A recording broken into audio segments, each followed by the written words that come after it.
Good morning, and also good afternoon and good evening to those of you who are in Eastern Europe and elsewhere. My name is Maya Tarashvili. I'm the director of the Eurasia program here at the Foreign Policy Research Institute. Thank you, everyone, for joining us. Today, we'll be talking about Georgia, the protests in Georgia that have been going on for nearly 2 months now, and prospects for stability and democratic consolidation in Georgia in the future. I am joined by three of my colleagues, excellent speakers and experts on exactly this subject matter, Black Sea, Caucasus, and Georgia in particular. Batu Kotelia is a senior fellow here at the Foreign Policy Research Institute. Eto Buziashvili is with the Atlantic Council's DFR lab, and Robert Hamilton is the head of Eurasia Research, also here at the Foreign Policy Research Institute. So today's event will last about an hour. I wanted it to be very conversational, so we can not just talk about the situation in Georgia, but also discuss ideas for ways out and potential solutions. So this is why the discussion will be somewhat informal, and I also want to give our audience a chance to participate. So please send in your questions using the Q&A feature at any moment during this discussion, and I will introduce your questions and comments as much as I can. With that, let's get started. So today's discussion topic is Georgia and the protests that have been ongoing there for nearly 2 months now. Back in October, Georgia had a highly controversial parliamentary election, which was deemed not completely free and fair from many observers, including international observers. The incumbent Georgian Dream Party ended up winning majority of the votes. And despite all the protests and opposition, they took back the parliament. And then in November, the prime minister announced that they would halt Georgia's EU accession talks until at least 2028. Now, this announcement came right after the EU itself had announced that they would be suspending Georgia's candidacy status with the European Union. So it was a bit of a "you don't fire me, I quit" type of a situation. But that really was this red line, a very clear red line for the Georgians who took to the streets immediately. We'll talk about this, but as of the moment, still 80% of Georgians support and demand Georgia's EU membership. So this is a very big deal. And until recently, Georgia had been enjoying EU candidate status, which was a very big deal. The protests are still ongoing. The government has not agreed to make any changes to its policies or schedule a new election. The protests have also been quite violent. We've seen a lot of violence from the government side. Many of the protesters have also been detained, sentenced to prison. Just recently, we found out that a young man was sentenced to 5 years in jail. So the situation is still very much ongoing. There have been no solutions. And finally, the Western partners of Georgia have started to chime in and apply some pressure, which we will also discuss. But I want to turn it over to Eto Buziashvili, who, has been on the ground in Georgia for a long time. Eto, you were there at the moment when the election happened and when the protests broke out. Can you give us a little bit of sense of what got us to this point? What were the Georgian Dream's authoritarian moves that brought us to this point? And of course, the elephant in the room always, what has been Russia's role in all of this, right? Georgia borders Russia, and there's this push and pull between Georgia's Russian or a European future. So why is this a factor? So it's not just about Georgia becoming an EU member, it's also about Georgia's choice to look towards Russia or to Europe. So for the sake of our audience, if you can give us a little bit more background of what brought us to this point. Thank you for having me.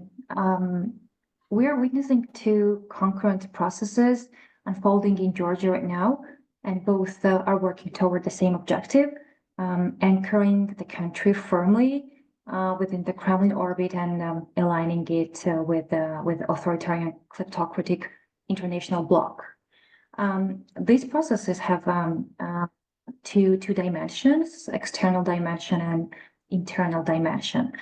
So on the external dimension, what we're saying is that the Kremlin-backed oligarch Bidzina Ivanishvili and his party, Georgian Dream, they have abandoned, as you mentioned, Georgia's EU aspirations, acting against the will of the overwhelming majority of citizens and in violation of constitutional principles.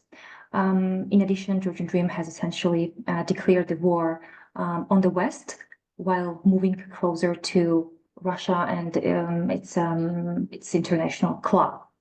And on the internal dimension, with the state capture, basically state capture is already finished in Georgia under the Kremlin influence, and the last remaining checks on their power are media and civil society organizations, and these are now under the direct attack.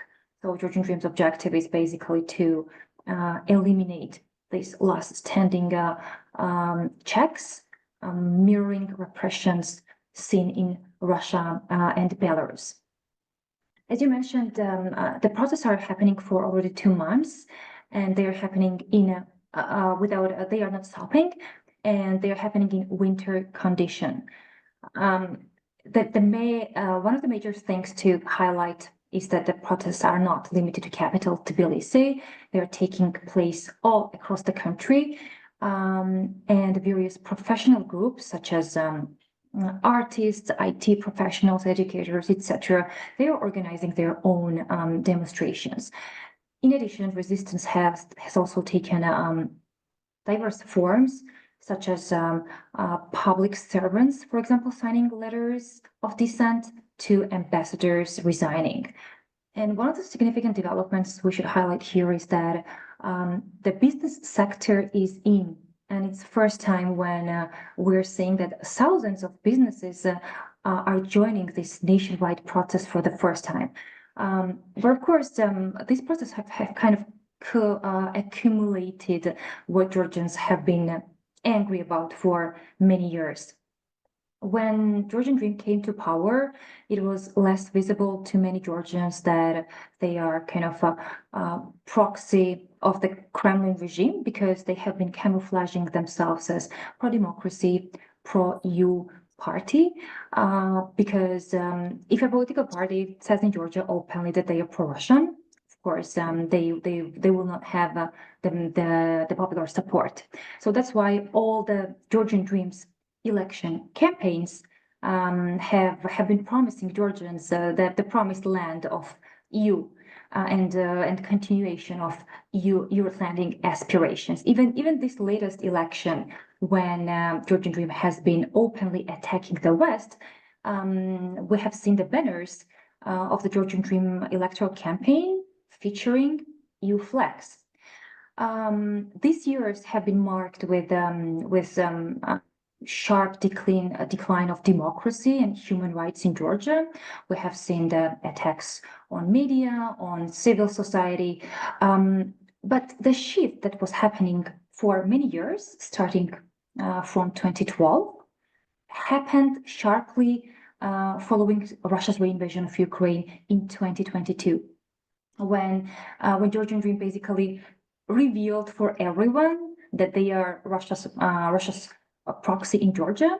Starting from February 2022, Georgian Dream has been declaring that the West has dragged Ukraine in war, and that's what they also want to do with Georgia. They have been blaming NATO for Russia's invasion of Ukraine, then we saw how Georgia became close partner of Russia. For example, Russia became one of the number one trading partners of Georgia. We saw how thousands, if not 10,000s of Russian businesses relocated to Georgia. And this is happening in times when the Western countries have been sanctioning Russia. We saw how Tbilisi and Moscow resumed their direct flights. So this, and most importantly, we saw how Georgian Dream introduced Russian-style law on foreign agents, which basically declares anyone who has any kind of ties, financial ties to the West as a foreign agent. So this all has happened in the past 2 years. And I think what we're currently seeing is just like how this all accumulated in Georgian society with its escalation after Georgian Dream's announcement of EU abandonment.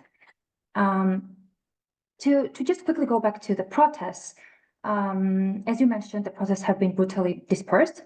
And here I should highlight that we're not talking about law enforcement agencies that has been dispersing protests. We're talking about, for example, Titushki, well-known groups which first appeared in Ukraine, in Yanukovych's Ukraine in 2014, that are men without any identification marks or in black balaclavas, who are beating protesters, who are following protesters to their houses. We have seen numerous footages how, for example, people are taken from the streets or from their houses, and they are just arrested by these illegal formations. Human rights organizations have reported about torture of the arrested. Like at least 500 people have been arrested after this protest, and more than 300 of them were subject to torture. They were beaten after the arrest, and they were increasingly beaten in their faces to kind of intimidate other Georgians and to discourage them from participating in protests. The tactics used by Georgian police to suppress these protests sparked speculation about potential influence coming from Belarus.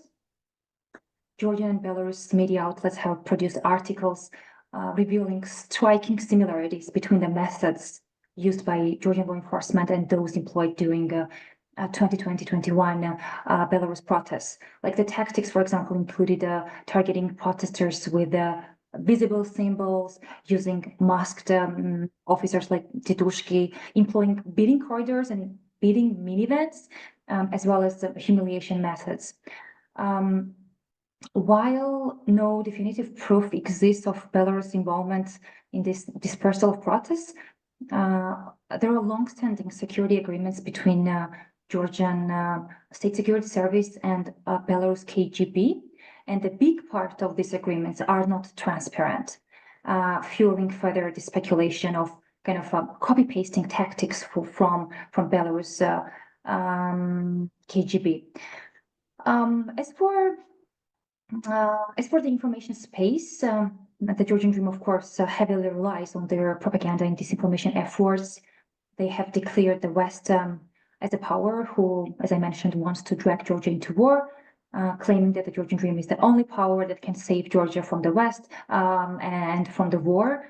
They are pushing various conspiracy theories, for example, claiming that there exists a global war party that is, or now that this conspiracy theory has shifted to claiming that there exists a deep state that is ruling the West, who on its end wants to drag Georgia into war. And they have doubled down the attacks on the US. And these attacks have not started now. In 2023, for example, we saw how State Security Service, Georgian Dream State Security Service, opened an investigation claiming that USAID is financing coup d'etat in Georgia.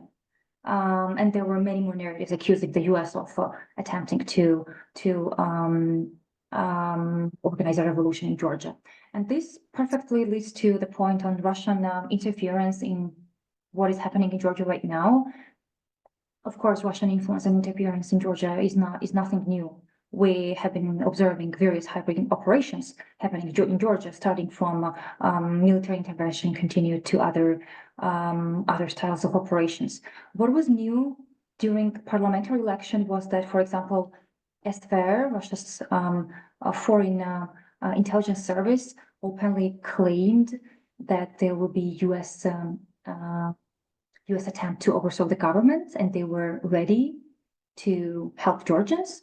What was also new was that Facebook removed Russia-originated network, which was trying to promote Georgian Dream and to discredit the West and to basically influence the elections. We also saw Russian intelligence services operating assets on Telegram, which are promoting the same narrative that there would have been a Western planned coup d'etat in Georgia, and Georgian Dream should stop this.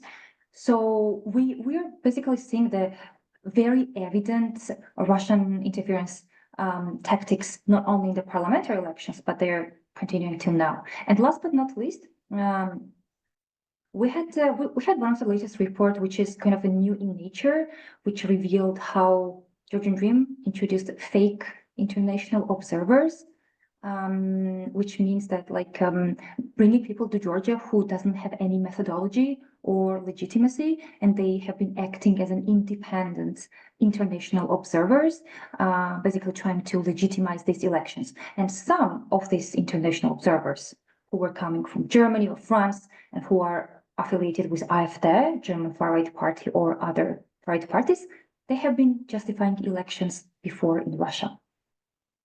Incredible. Eto, thank you so much. I think that was such an excellent overview of what's happening and how we got here. And thank you for mentioning the global war party notion. I will add to that the liberal fascists. That's another term the Georgian Dream has been using to refer to essentially the Western community altogether, just like the global war party. So we've been seeing this kind of, these attacks on individual, American and European politicians, ambassadors, policies, you name it. This has been going on for a long time. And the really like the serious turn happened once Russia's full-scale invasion of Ukraine took place. So the writing has been on the wall for a long time, yet we haven't seen any sanctions. And again, just a year ago, Georgia even got this EU candidacy status. So many observers would even say, oh, the Georgian Dream is just sort of doing this act of bandwagoning or balancing between, the West and Russia. But again, the attacks coming from the government officials on Western actors have been very clear and direct. So it's been surprising not to see more, sanctions or just more deployments of leverage. And Batu, I want to turn it over to you now. Finally, we now have Western sanctions. We have American sanctions that have been placed on Ivanishvili and his close circle. Can you walk us through how Washington and Europe have responded to the latest wave of protests and sort of anti-democratic backsliding in Georgia? Thank you, Maya. Thank you for organizing this. I think the situation where Georgia is right now really deserves a very close attention because time is of essence. And it's not a static standoff with people on the streets and illegitimate government, but it's a rapidly evolving and deteriorating crisis. I would say even it's more than just a political crisis. It's a more ongoing, let's say, coup d'etat, constitutional coup d'etat, which seeks to legitimize themselves, keeping in mind that the international community has many other issues on their agenda, so it might go below the radars. Fortunately, it didn't went below the radars, and the only reason why it did not went below the radars is tens of thousands of Georgians marching and protesting on the streets in the spring and now as well. So that was the triggering factor why Washington and our European colleagues decided to move forward with more coercive measures, because clearly what we see right now is a Russian interference. And it is not a slowly evolving or eroding democracy in Georgia. Situation is much worse. It's an intentional, well-prepared and well-phased out coup d'etat or state capture by Russians, with the deployment of enormous resources, propaganda network, and quite handful network of enablers internally in Georgia and outside Georgia. So that's why I think West was slow to react, because the situation we have uniquely worst we've ever seen in that part of the world. Again, we've seen attempted state capture in Moldova. We've seen Yanukovych's homegrown authoritarian with external supporter. But in Georgia case, it's a quite an open Russian takeover, and taken and learned, quote unquote, lessons learned from the previous mistakes, as they consider, from Ukraine or in Moldova. So therefore, I think that the West was rather slow in terms of reacting or admitting the scale of the problem.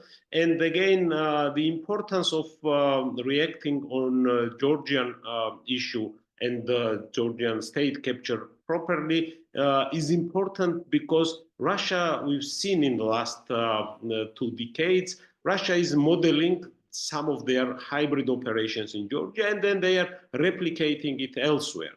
So I assume that if successful in Georgia, we could see these methods deployed and applied widely in other parts of Europe or interests where Russia has. Another important component of this state capture, and that's why West was quite slow to react, that on an initial phase, this entire state capture was quite well disguised, or was covered under the facade of pro-Western rhetoric. And then suddenly this facade has been removed, and this sudden moment was Russian invasion in Ukraine, when Russia really needed all its assets exposed and openly on their side. And since then, we started already thinking what would be, or what should have been the proper reaction that could have prevented the deterioration of situation like this. Now, many in Washington speak that applying those sanctions that we see today much earlier might have prevented Georgia backsliding at that time. History will show whether it was a right thing to do earlier or not. I am convinced that because of the bureaucratic resilience or bureaucratic lag between the processes, unfortunately, but we and the democratic West is mostly in a reactive mode with the autocrats, and they are one step ahead. And while we are reacting, of course, it's much more costly resource-wise and human life-wise as well. Because as we speak now, on a daily, hourly basis, number of political prisoners are increasing in Georgia.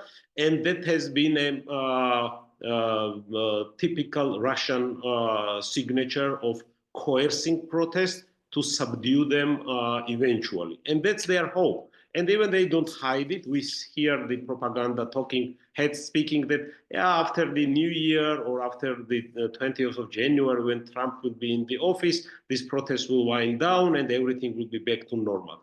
I don't think that it will be back to normal, but for the protest to keep in place, we need, of course, an external support, because the only domestic resources are not enough. Another important component also to keep in mind is that while applying sanctions, this piecemeal approach is not quite effective. There has been a discussion in Washington that there are skeptics of sanctions, as you know, who say that in other countries sanctions were not that effective, so why it would be effective in Georgia? So my argument on this is that sanctions might be less effective when you deal with homegrown authoritarians who have domestic resources, financial or source of income, to contain their system or feed this system. And what we have in Georgia right now is a kleptocratic system that is an ex of Russia. So they are like a connected vessel, connected financially, morally, and politically to Russia. So if sanctions are applied, that would deprive the regime here to sustain themselves, to have an income or money enough to make the system alive. And therefore, it would have a much bigger effect on our efforts to squeeze them out from the political field. Because as I said, it's not only a political crisis, it's a state capture, and it's a last phase of the state capture. And another important thing is that in difference with other authoritarians who have, besides the financial and resourcing component, they have some ideological underlier. The Georgian Dream has no ideology, political ideology. They operate like a more organized crime, thuggish system, and only thing that unites them is kleptocratic money. So if this money is disappearing, we could see that this type of pyramid, which initially looked so intact and so consolidated or glued together, this pyramid would crumble. And we already see some signs when Ivanishvili was put under these sanctions, and there are a lot of internal frictions. Of course, authoritarians and Russians are trying to do their housekeeping. They are encouraging through exposed and extremely brutal violence on the streets to show that they are strong enough and they will not suscept to the external pressures. So that's a still ongoing game, and that's why it's important to keep consistent policy of sanctions. And sanctions are not the goal per se, but it should be part of the wider policy, how to bring Georgia back to the democratic transformation, democratic trajectory of the statecraft. So that's why we are in that situation. Slowly, I think with the recent decisions from the West sanctioning the key individuals, we are now playing a more proactive game, but it's not enough yet. And we would like to see continuation with the change of administration in the United States. And we have some initial indications that that would be the case. So we will see the continuation of coercive measures simply because Georgian Dream as an annex of the Russian operation, they are best buddies with the Iranian regime, with China, all of those who are enemies of the United States. We've seen, and I will stop here, we've seen so-called Prime Minister of Georgia sitting in Tehran in one of the ceremonial events where the public was chanting death to America, death to Israel, and he was quite calmly accepting everything. So that was a really symbolical milestone where it became obvious for everyone where Georgia Dream stands for. And I'm optimistic that that could be could have been stopped earlier, but still we have quite a room for maneuver if there will be proactive policies from the West. First of all, the continuing the legacy of previous administration, but also adding some more time-sensitive decisions and not dragging this process in any time. I will stop here, but I'm happy to answer the question. Thank you so much, Batu. Bob, you have represented the government that is now, the force, right? The Western aid programs and military programs to Georgia, the force that is now being called the Global War Party / liberal fascists. So as someone who has this direct experience, right, of carrying out US policies, US military assistance in Georgia, you've engaged with Georgians over many years.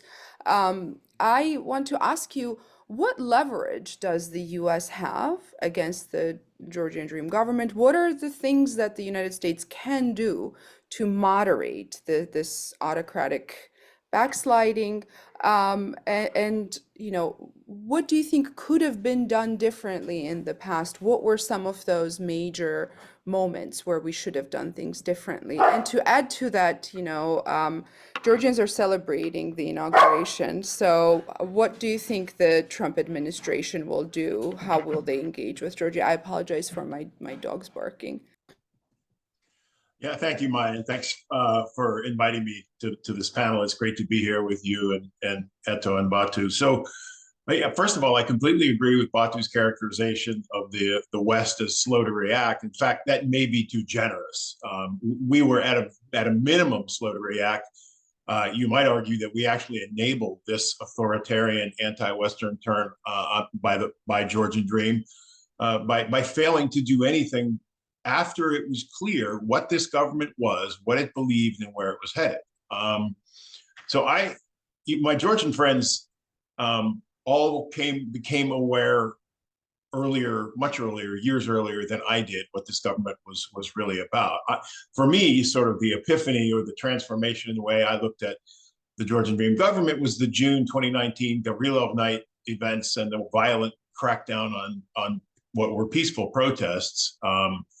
After Sergei Gavrilov, a Russian parliamentarian, was in the Georgian parliament at the speaker's dais speaking Russian, and many Georgians were understandably angry. So my sense is that clearly in June of 2019, the West should have awakened, realized what this government was, but it didn't. And as you noted, Maya, I worked there in the embassy, U.S. Embassy from 2020 to 2022. And either through a lack of understanding of what was happening or just a lack of will and courage to tell the truth, not only to Washington, D.C., but also to our partners in Tbilisi and our other Western and European partners that were working in Tbilisi. We allowed this to go on much longer and become much more entrenched and much more, frankly, authoritarian and violent than I think it needed to be. So you asked about leverage. Of course, the U.S. and the West have a significant amount of leverage because they're by far the greatest providers of aid to Georgia, both financial aid, development aid, military aid. All these types of aid should have been frozen, in my mind, several years ago.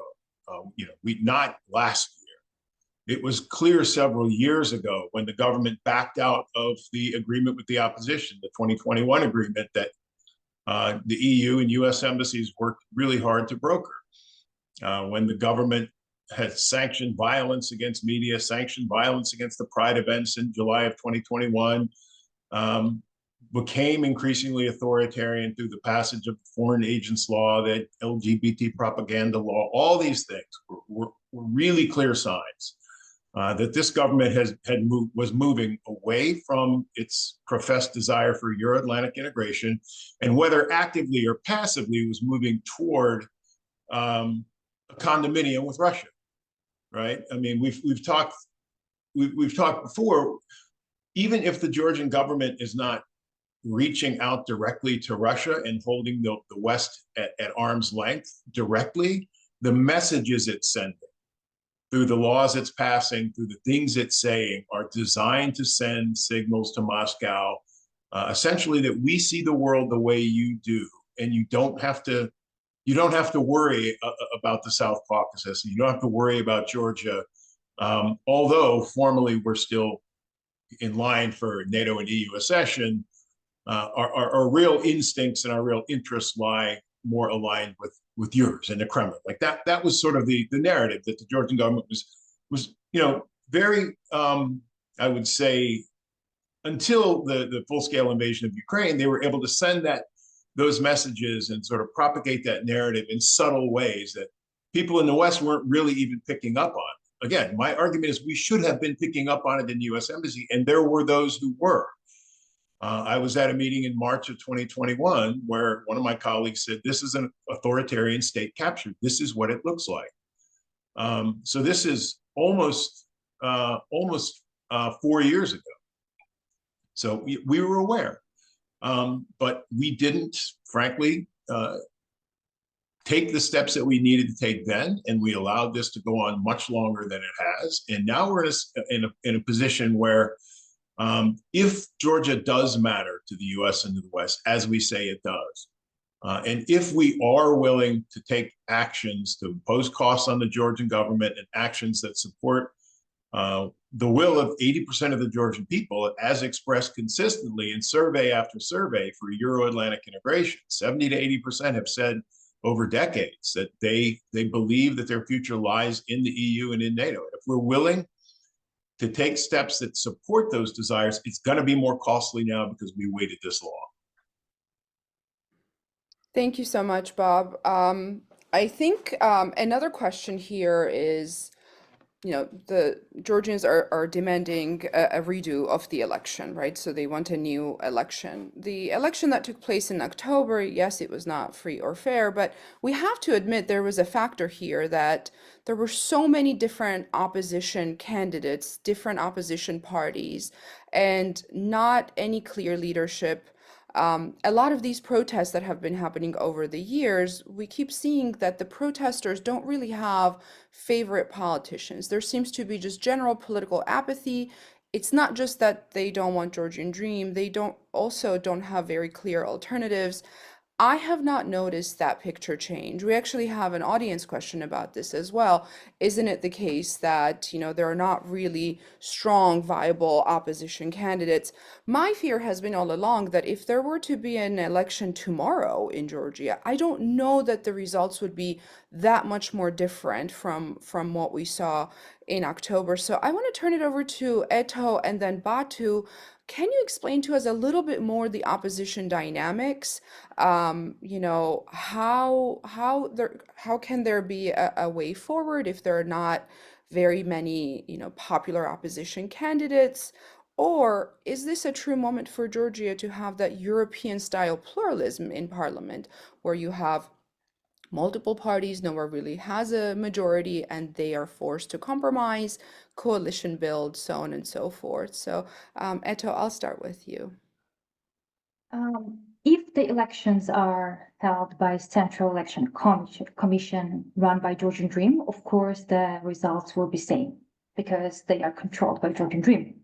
The reason why I got these results, and it's confirmed by OSCE, ODIHR, as well as local watchdogs who have talked about numerous violations that were happening on the day and before the elections, basically throughout the whole year. We're talking about massive intimidation, bribery, and other kinds of putting ballots in different voting boxes. There are numerous footages of happening this on the election day. So if the elections are held in that way, of course, there will be the same result. But if the elections are held in a free and fair way, I think that the results will be what the polls, the opinion polls, independent international opinion polls were showing prior to elections. And yes, there are some concerns about opposition being weak, but I don't share this idea that there is kind of polarization in Georgian society, because the only thing that Georgian society is divided right now, the only division is Georgian society versus Georgian Dream, which is Georgia's, and the topic is Georgia's Euro-Atlantic aspirations. Also, there were many concerns in Georgian society that this regime has some links with the Kremlin, and these concerns have been confirmed by the United States a couple of days ago when oligarch Bidzina Ivanishvili was sanctioned for being basically Russian intelligence asset. And way before that, the former prosecutor general was also sanctioned for cooperating and being an asset of Russian FSB. So given that there were speculations, and now the Georgian society already openly and confirmed know that on the one hand, there is a Russian intelligence network, and on the other, people who have they voted and who have the legitimation from Georgian society. I think that the election results will be definitely not the same one. Thank you so much. And I want to add, I think a part of the concern comes from this idea that, Georgia is so used to having this kind of an individualistic, right, a strong man. There's always this one person, cult of personality situation. We had that with, first it was Shevardnadze, then President Saakashvili, now there is Ivanishvili. But I think a part of what's happening right now is the civil society has become so much more mature than the political elites, and they are way past this idea of cult of personality politics. It's very clear that they want a European style government, and that means having many politicians, many actors in parliament, and them all sort of balancing one another through compromise and coalition building. So I agree with you, Eto, that it doesn't look to me like the people are necessarily polarized. It's just that they want a government that treats them with dignity and doesn't gaslight them, right? Batu, you've also served, first you served in government, you've also been part of opposition parties. What can you tell us about, the situation with the opposition parties in Georgia right now? And what do you think they could be doing better or differently to engage with the people a little bit more? Of course, one of the, let's say, common misperception or even a wrong prism that many external observers analyzing Georgia is to judge Georgian political process as if there is a fraudulent, imperfect, but a political competition going on. That was a problem with the previous elections as well, last three elections, where international observers were branding it a competitive elections. Well, there is quite an interesting notion of the competitive authoritarianism, where you have the image of as if there is a political competition, but outcome is predetermined. Because every institution is captured, and Georgia is a perfect case of has been a perfect case of competitive authoritarianism that really decepted or deceived Western observers. And the same is when analyzing the Georgian opposition. If we zoom out last 12 years, last decade, entire Georgian political opposition has been under heavy coercion. All of them and all of their leadership been either in the prison as a political prisoners or heavy coercion, or there is some open-ended investigation hanging on their neck. The same is happening with every opposition TV channel, and plus there is total financial suffocation of anything that goes against the opposition. So considering all these circumstances of last decade, we still get opposition at their best. And the thing that we still have an opposition, and we still opposition media, though in a very hard environment, is because of our civil society and some of the resources that Georgia was getting from our external partners. That's why Georgian Dream decided to embark on this Russian-style law, fully enforced, to deprive even slightest non-controlled resources by them, so to eliminate totally Georgian opposition. That's why this is a very important battle that is ongoing right now, and that's why I think there is also a little bit an advantage of decentralized protest, and when you don't have a single individual. One, because the government and the special services of the oligarch Ivanishvili have a hard time to determine who is organizing those hundreds of thousands of people in the streets, and they were not able to find any single organizational structure to destroy it, because it's a self-organized. And that's a very unique thing is happening. But on top of it, the more important added value to this process is that, as Maya, you mentioned, we and our society is now really forming around the values, not around the individuals. So at that phase, I think it's exactly good what we have and what we need. Of course, it's now important to transfer this process in a normal political life, and that's why we need external support, sanctioning of those individuals who are culprits of aggression, violence, to squeeze them out from political field, and that will give a space and oxygen to political life. And I am pretty sure we will see a lot of new political faces popping up, because the political field not be as brutal or toxic, so not letting them to step in. Because I myself seen many young Georgian politicians who are really afraid or hesitant to step in politics because of heavy authoritarian coercion that they might have been facing. But it's now breaking, and it's breaking because we've seen also external support. And this sanction of Ivanishvili and sanctioning some of his promise was an important milestone in that regard. And all this also reflects to one of the questions that's been sent on the message box here in our webinar. It is linked to the Western aid. I think we need to recalibrate Western aid because authoritarians really learned how to manipulate Western aid and how to channel most of these resources to legitimize or enable their own system. Bob knows this best. He wrote an excellent article about recalibrating the aid, and I think that could be another big issue to discuss because Georgian case is not only about Georgia, as I said. The Russian attempt to capture Georgian state largely intends to squeeze out US and the West from Black Sea and also depriving them to have an access to the wider Central Asian region, which has a huge strategic importance for the Western interests. Thank you, Batu. I think that's such a good way to segue into this next question, next audience question, which asks, do you think Russia's fate in Ukraine and the outcome of Russia's war in Ukraine would have an effect on the future of Russia's influence over Georgia? How much is Georgia's fate tied to Ukraine's fate?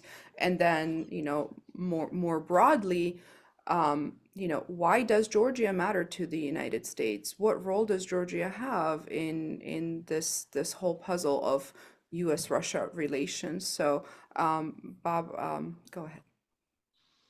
I think Georgia's fate is very closely tied to Ukraine's fate, which makes it all the more sort of ironic and not understandable that the Georgian Dream government took the Russian invasion of Ukraine as its moment to amplify and to escalate its anti-Western, anti-Ukrainian rhetoric. Because what happens in Ukraine is very important to Georgia, the entire Black Sea region, I would argue the entire Euro-Atlantic region. And if Russia wins in Ukraine and Ukraine loses, Georgia over the long term will lose.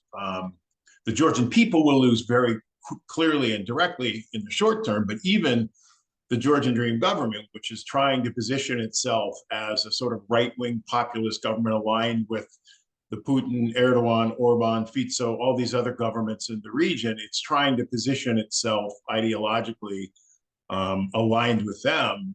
Nothing good for Georgia will come out of a Russian victory in Ukraine. Absolutely not.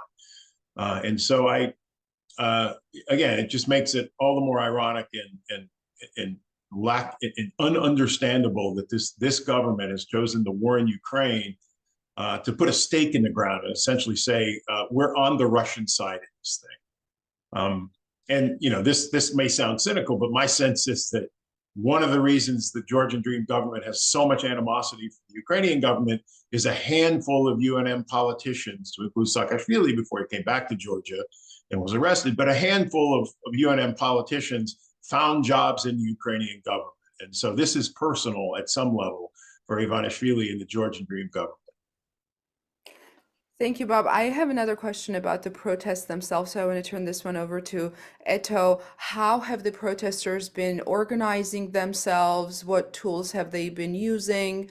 Can you speak a little bit about that? And I just want to comment on this. It's been really fascinating how well Georgians have been able to organize themselves, how much this has been really a grassroots organized protest, not just in Tbilisi, but outside Tbilisi. It's been a fascinating thing to watch. Just the footage and the images are amazing. And then also the way the protesters are, the decorum of it all. And I think it's something really, really impressive and inspiring. But Eto, can you comment a little bit more about how they've been organizing and what is a part of this, what's contributed to the longevity of the protests, right? We're at almost 2 months now. Yeah, as you, Maya, mentioned, the protests are grassroots and they are leaderless.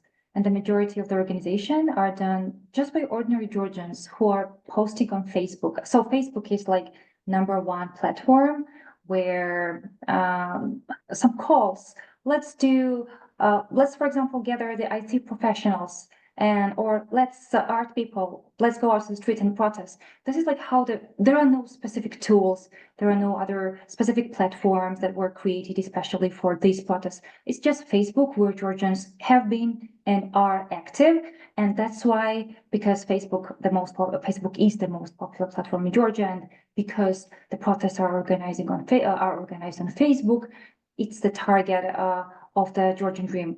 For example, there is a very famous Facebook group, Taitove, where people have been actively posting different information about protests and location, and the administrators of that specific Facebook group were targeted by Georgian Dream. Specifically, the law enforcement agencies, they searched their houses in an attempt to intimidate them and in an attempt to basically get their hands on that Facebook group. And this, of course, reminded me the processes that were happening in Belarus, like how Lukashenko regime was targeting the administrator of Telegram channel Nexta, which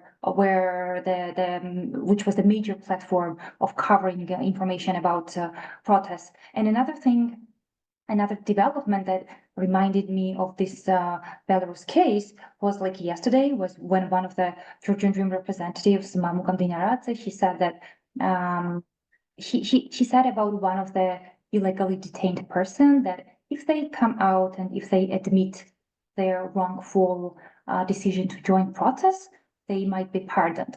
And this reminded me specifically this case of next administrator Roman Protasevich, which was detained by Lukashenko regime in an unprecedented operation when they made the Vilnius Greece flight to land in Belarus, where they detained Protasevich, and basically they turned him as a regime propagandist under psychological pressure and under reportedly some drug usage. So this was basically what we heard yesterday from Georgian Dream, that and it was first suggestion that if somebody wants to become a propagandist and to admit that they were wrong, including protesting physically, offline or online, they can do so. So the next step might be the case similar to Protasevich.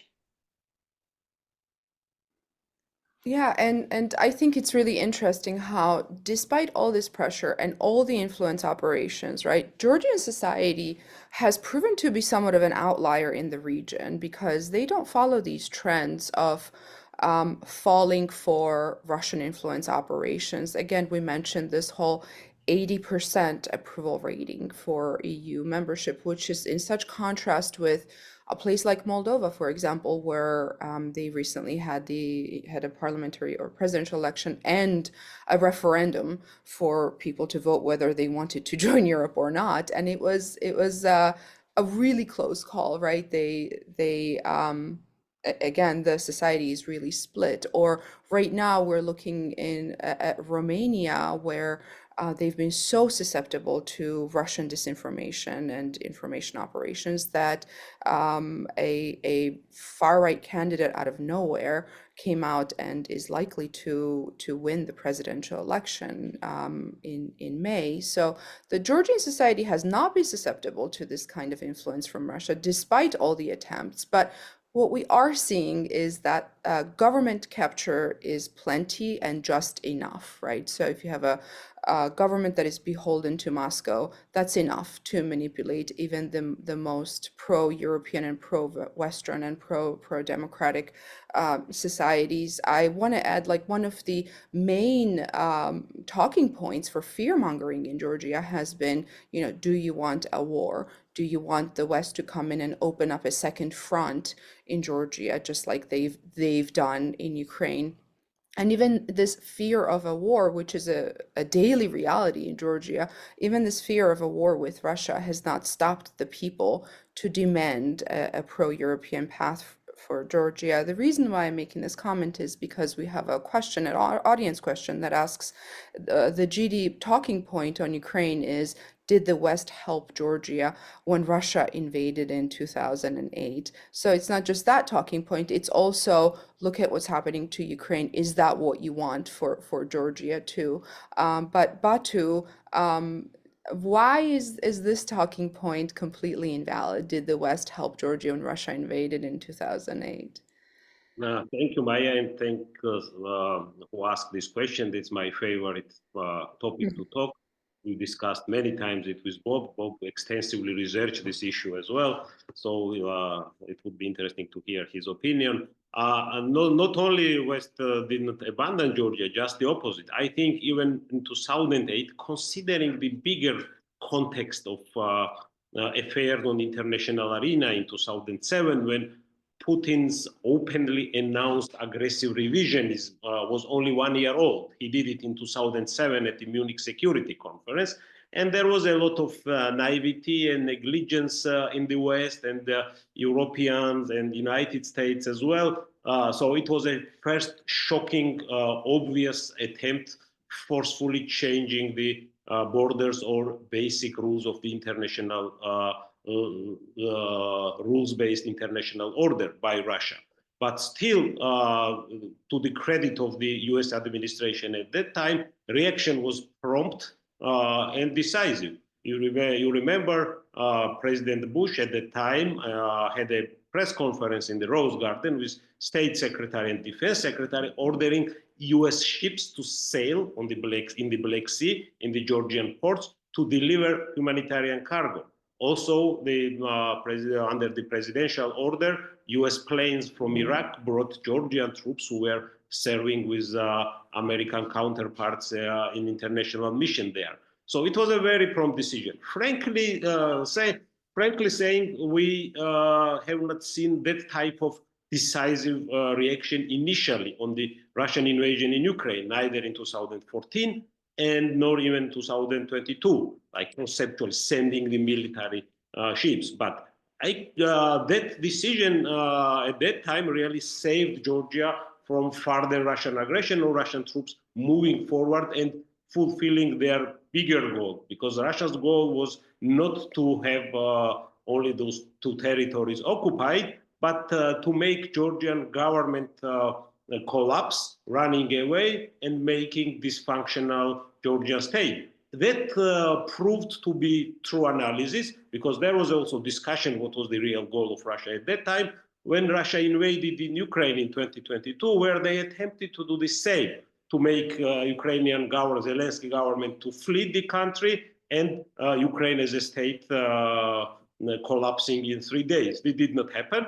And that was the key fulcrum of the resistance. So that's why, consider all the things considered, Western reaction and particularly US interference after Russian invasion really saved Georgian state. And the reason that after war and occupation, Georgia remained a pro-Western NATO aspirant country proved the case of the importance of the external interference to stop Russia's not only aggression, but hybrid warfare. But interestingly enough, also to make a picture rather full and maybe even more colorful, unfortunately, the peace agreement was a rather unjust peace arrangement with Russia that really helped Russia, instead of the land capture, then to pursue state capture in Georgia. And that's what we've seen through Russian oligarch Ivanishvili's attempt. So now paralleling it to the Ukrainian case, which the talks ongoing, any attempt to impose some kind of unjust peace on Ukraine might result the same type of state capture attempted by Russia in Georgia happening in Ukraine as well. So that should be a lessons learned. So that's why Georgia became kind of a laboratory for Russian hybrid warfare, and we have to analyze and learn this lesson. So this question is really important. It's not only historical retrospective analysis, but the proper answering this question will help us to avoid these problems in the future, in Ukraine, in Georgia, or elsewhere. Thank you so much, Batu. I want to ask my last question to Bob Hamilton. Bob, as I mentioned earlier, when my dog started barking, the Georgians are really celebrating, Donald Trump's inauguration. There are very high hopes that US policy towards Georgia will change and it will be more robust, that Washington will care about Georgia again, but also about the Black Sea region in general. What would be your policy prescription for the Trump administration? If they asked you tomorrow, what should we do about Georgia? What concrete steps would you recommend that they take in order to help Georgia's democratic aspirations? Well, off the bat, I should say the Trump administration is very unlikely to ask my opinion on anything. But if they were to ask on Georgia, first of all, I'd like to really quickly address, because Eto and Batu both brought up the fact that the protest movement is sort of organic and decentralized, and that has advantages. And I agree, it does. Right? You can't. It's hard to crack down on it because it's unpredictable where and when and how it's going to manifest itself. You can't arrest just the leaders and hope that then the movement will dissipate because it's not clear who the leaders are, and you can't arrest 100,000 people. And so that leaves, in terms of stifling the protests, it leaves the government with a worse range of options. But I do think that in terms of achieving their objectives, the protests need some sort of political leadership, because whether it's for Georgia's Western partners as interlocutors, or whether it's for the Georgian Dream government, if and when it comes to to the conclusion that it does need to negotiate some sort of peaceful solution or peaceful transition, it needs to know who to negotiate with. And President Zurabishvili has been a vocal and active figure, but I think it's incumbent upon the opposition then to flesh something out around her, almost in the way of like a shadow cabinet, like you see in parliamentary democracies, where you would have people from the opposition designated to handle certain parts of certain government tasks. And so I think that's the next step. That's what it will take for this to actually end in a way that allows Georgia to reestablish democratic governance and accountable governance. Is a two-part movement, these decentralized organic protests, but on top of it, some sort of unified political leadership that the West and the government can negotiate with. What was the question you actually asked? The policy prescriptions for. Yeah, what would I tell the Trump administration? I would tell them it's long past time for the Georgian government to incur significant costs for its authoritarian turn, for its violence against protesters, for abandoning its EU and NATO aspirations de facto, if not legally. And those costs should be primarily financial, because that's the leverage we have. And they should be focused not only on Ivanishvili, but his family, his associates, and those around him.